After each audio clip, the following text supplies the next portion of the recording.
लोकसभा चुनाव में अब सियासी दलों का महासंग्राम शुरू हो चुका है। हालांकि अभी चुनाव आयोग ने चुनावी रणभेरी नहीं बजाई है।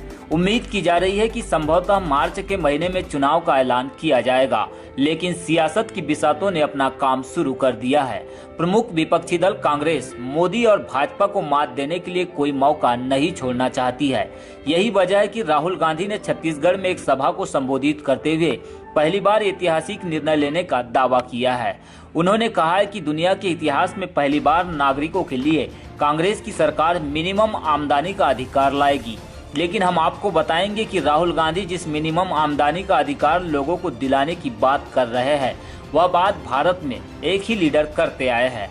उनका नाम विजय मानकर है, जो इस समय भारत में अम्बेडकराइट पार्टी ऑफ इंडिया के राष्ट्रीय अध्यक्ष भी है।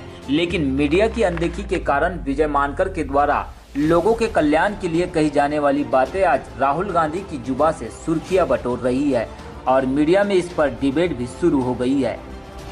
ये न्यूज इस रिपोर्ट के बहाने राहुल गांधी और मीडिया को इसलिए एक्सपोज करने जा रहा है क्योंकि राहुल गांधी से कहीं अधिक तथ्यात्मक बातें विजय मानकर ने की है, जिसके कई प्रमाणित वीडियो भी हम आपको दिखाने जा रहे हैं।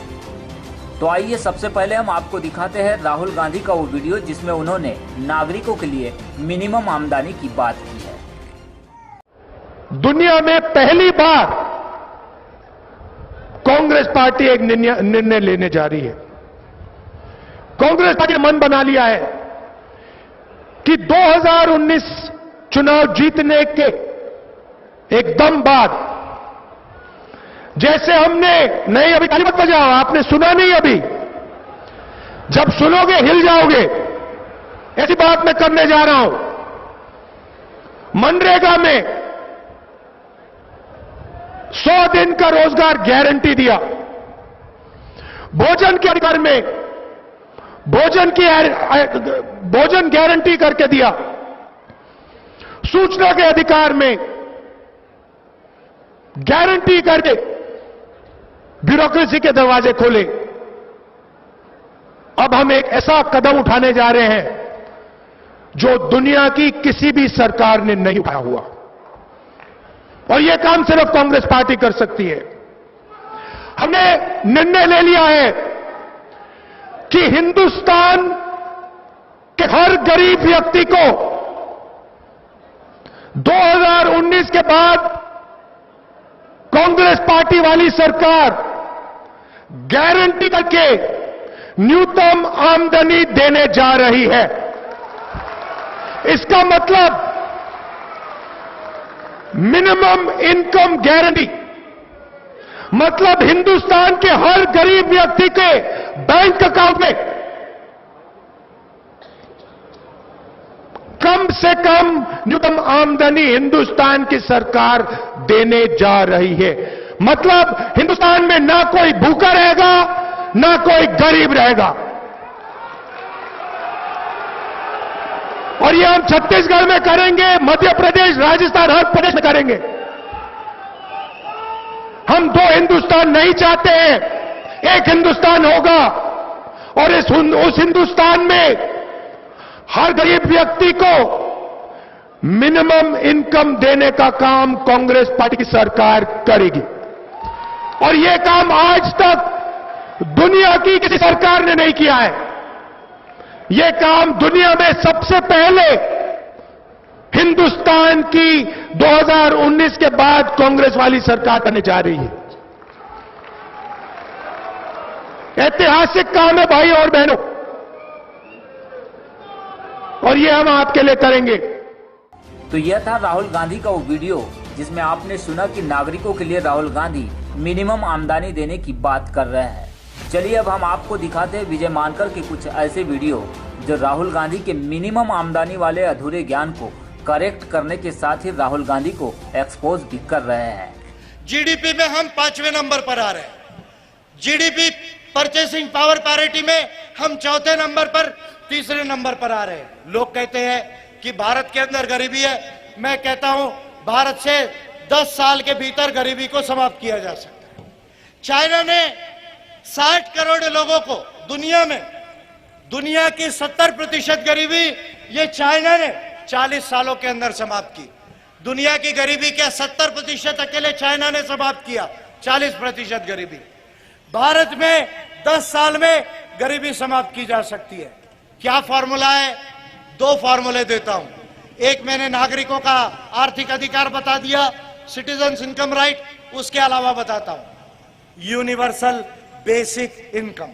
यूनिवर्सल बेसिक इनकम कि भारत में जो बीपीएल है और जो एपीएल है, जो बीपीएल है और जो एपीएल है, आप कैलकुलेशन कर दिया जाए 3,000 रुपए 4,000 रुपए महीना परिवार को, ये वोटर के इनकम के अलावा अगर उसके अकाउंट में डायरेक्ट ट्रांसफर कर दिया जाए तो मैं समझता हूं एक नीति है जिससे भारत की गरीबी दूर हो सकती है। दूसरा एक फॉर्मूला दे रहा हूं। क्या फॉर्मूला है? E4H2S2R2। E4H2S2R2 क्या फॉर्मूला है? Education, employment, entrepreneurship, endowments, health, housing, skills, social security, representation and reservation म्हणजे शिक्षा, रोजगार, उद्यमशीलता, संपत्ती, आवास, स्वास्थ्य, कौशल यानी टॅलेंट, हुनर आणि त्याच्याबरोबर सामाजिक सुरक्षा, provident fund, pension, health insurance, accidental insurance, प्रतिनिधित्व, प्रत्येक संस्थांमध्ये प्रतिनिधित्व आणि रिझर्वेशनचा एक्सटेन्शन। फक्त पर्सेंटेज मध्ये नाही, ज्युडिशरी मध्ये सुद्धा रिझर्वेशनला एक्सटेंड करणं गरजेचं आहे। आर्म्ड फोर्सेस मध्ये रिझर्वेशनला एक्सटेंड करणं गरजेचं आहे। सायंटिफिक आणि टेक्निकल पोस्ट मध्ये रिझर्वेशनला एक्सटेंड करणं गरजेचं आहे आणि प्रायव्हेट सेक्टरवर मी ऑलरेडी बोललेलो आहे। तर E4H2S2R2 ह्या फॉर्मूल्यावर जर आप बजट में 30% जीडीपी का पैसा ला लो और उसको इस फॉर्मूले पे खर्चा कर लो, मैं दावे से कहता हूं कि भारत में 10 साल में गरीबी को समाप्त किया जा सकता है। 10 साल में गरीबी को समाप्त किया जा सकता है और एपीआई ने इस नीति को एक्सेप्ट किया। हम इस पर काम कर रहे हैं। सिटीजन्स इनकम राइट ये एपीआई की पॉलिसी है, हम इसको परस्यू करेंगे पूरे चुनाव में। यूनिवर्सल बेसिक इनकम बीपीएल और एपीएल वाले को, इसको हम परस्यू करेंगे। E4H2S2R2 के फॉर्मूले को हम परस्यू करेंगे और यदि 10 साल के अंदर इस नीति को लागू कर दिया जाए तो मैं आपको कहता हूं केवल गरीबी ही भारत से समाप्त नहीं हो सकती है, भारत से विषमता को भी काफी हद तक कम किया जा सकता है, विषमता को भी काफी हद तक कम किया जा सकता है। ये पॉइंट मैं समझता हूं। अर्थशास्त्रावर एवढं बोलणार, याच्यापेक्षा जास्त डिटेल बोलणार तो तुम्हाला वाटणार की सर हमारा इकोनॉमिक्स का क्लास ले लिया, तो इससे ज्यादा मैं नहीं बोलूंगा। आपको बेसिक बता रहा हूं और भारत को जो है आगे बढ़ाया जा सकता है। क्या भारत से गरीबी दूर नहीं हो सकती है? हो सकती है। मैं आपको 3 चीजें बोलता हूं केवल, गरीबी भी दूर हो सकती है, विषमता भी कम हो सकती है भारत की। 3 चीजें बोलता हूं, 3 पॉलिसी ऐसी बोलता हूं जो आज तक भारत में किसी ने इसके ऊपर में डिटेल में बात नहीं की। कौन सी बात है? एक, सिटीजन्स इनकम राइट। दूसरी बात है यूनिवर्सल बेसिक इनकम। तीसरा मेरा फॉर्मूला है E4H2S2R2। E4H2S2R2 केवल ये फॉर्मूला बताता हूं। क्या है? Citizens income right. भारत देश में हर नागरिक पैदा होने से लेकर मरने तक वो भारत का नागरिक है। वो भारत का नागरिक है, इसलिए बच्चा पैदा होते से पर कैपिटा जीडीपी का कम से कम 10% या 15% उसके अकाउंट में डायरेक्टली डाला जाए और जो बुजुर्ग है उसको 20% तक डाला जाए। अगर ये रेट से पैसा डाला जाए तो हर महीने में बच्चे के अकाउंट में 1800 रुपया डिपॉजिट होता है और 18 साल के ऊपर वाले के अकाउंट में हर महीने में 2400 रुपया जमा होता है। भारत के अंदर में सिटीजन्स इनकम राइट हर नागरिक को, चाहे वो अमीर हो चाहे वो गरीब हो, चाहे वो काम करता हो काम नहीं करता हो, चाहे वो गांव का हो चाहे शहर का हो, काला हो गोरा हो, जो भी हो, हर नागरिक के अकाउंट में सिटीजन्स इनकम राइट हर महीने में जमा होनी चाहिए। और यदि ये किया तो साल का केवल लगभग 30 लाख करोड़ रुपया लगेगा। आप फिगर जोड़ लेना, क्या 30 लाख करोड़ रुपया इंडिया में है या नहीं है, ये भी मैं आपको कैलकुलेशन बता देता हूं। एक बात। दूसरा, बीपीएल और एपीएल जितने बीपीएल और एपीएल में कैलकुलेशन किया जाए, चाहे 3,000 आए चाहे 4,000 आए, हर परिवार के अकाउंट में डायरेक्ट ट्रांसफर कर लो। और ये दो पॉलिसी यदि आप कर लो, भले ही सिटीजन इनकम राइट, ये गरीबी हटाने की पॉलिसी नहीं है, ये सिटीजनशिप राइट है, ये इकोनॉमिक राइट है, लेकिन ये दो पॉलिसी को इंप्लीमेंट कर दो, भारत से गरीबी समाप्त हो जाएगी, पूर्णतः समाप्त हो जाएगी। तीसरा फॉर्मूला दे रहा हूं, E4H2S2। दूसरा, जो बीपीएल है, जो एपीएल है, जो एपीएल और बीपीएल में है, वो एपीएल और बीपीएल के लोगों के अकाउंट में आप कैलकुलेशन कर लीजिए, चाहे 3,000 हो 4,000 हो, जो भी कैलकुलेशन आता है वो बीपीएल एपीएल के अकाउंट में डालिए, और जब तक गरीबी समाप्त नहीं होती आप उनके अकाउंट में डालते रहिए।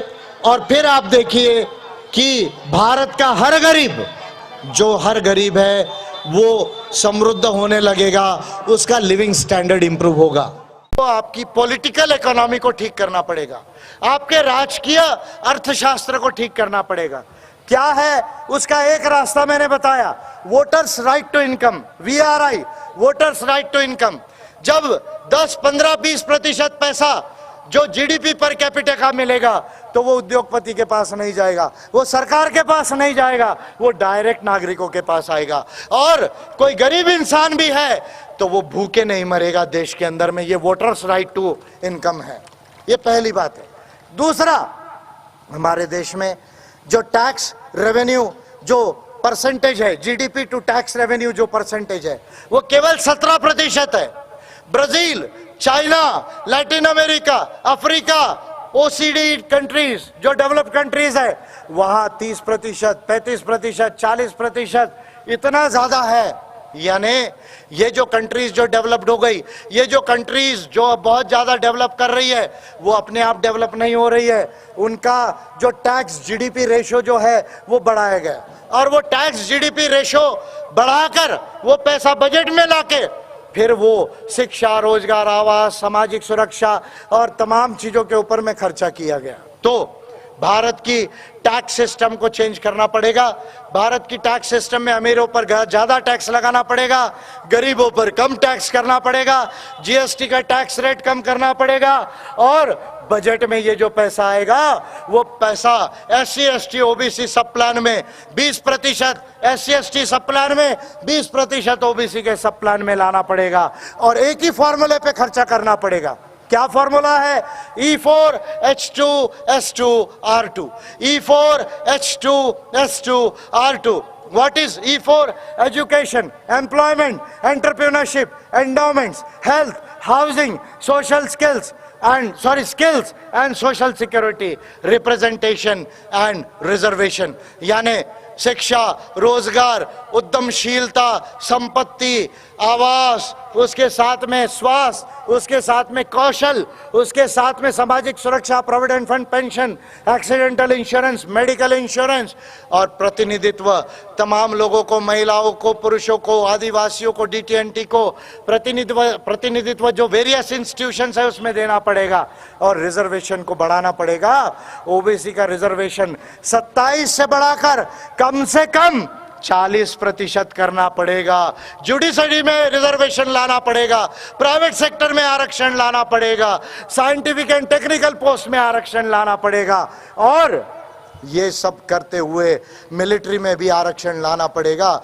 जब इस तरह की पॉलिसीज देश के अंदर आएगी तब जाके एरियल और एंटीना जो है वो घंटी बजाएगा। तो ये थी ई न्यूज की एक विशेष रिपोर्ट, जिसमें आपने सुना कि विजय मानकर की कई बातों और संबोधन का देश की राजनीति पर कितना गहरा प्रभाव पड़ रहा है। अब हम आपको बताते हैं कि कांग्रेस के राष्ट्रीय अध्यक्ष राहुल गांधी ने नागरिकों के लिए जो मिनिमम आमदनी देने की बात कही है उसे यूनिवर्सल बेसिक इनकम राइट्स कहा जाता है। राहुल गांधी ने जब छत्तीसगढ़ में यह अधिकार नागरिकों को दिलाने का वादा किया है, वह बात विजय मानकर पिछले कुछ माह से निरंतर करते आ रहे हैं, जिसकी एक नीति भी विजय मानकर ने आगामी लोकसभा चुनाव के लिए ड्राफ्ट कर रखी है। ध्यान देने वाली बात यह है कि कांग्रेस अध्यक्ष राहुल गांधी ने इस अधिकार को विजय मानकर के भाषणों से आंशिक तौर पर नकल करते हुए 2019 में कांग्रेस की सरकार बनते ही लागू करने पर जोर दिया है।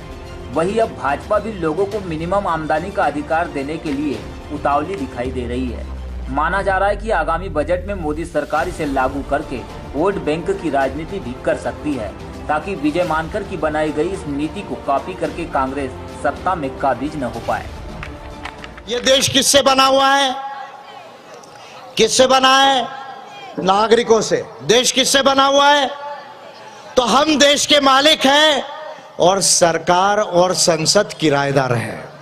सरकार और संसद कौन है?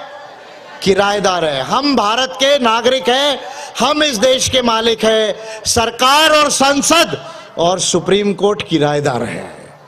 अब जो मालिक है वो मालिक गरीब रहना चाहिए या अच्छा जीवन जीना चाहिए, ये बताइए। बरोबर बोला, तुमच्यासाठी एक नवीन पॉलिसी काढली आम्ही देशामध्ये। पहिल्यांदा मालिक को गरीब रहना चाहिए, भूखे रहना चाहिए, शरीर पे कपड़ा नहीं रहना चाहिए या अच्छा जीवन जीना चाहिए? पक्का?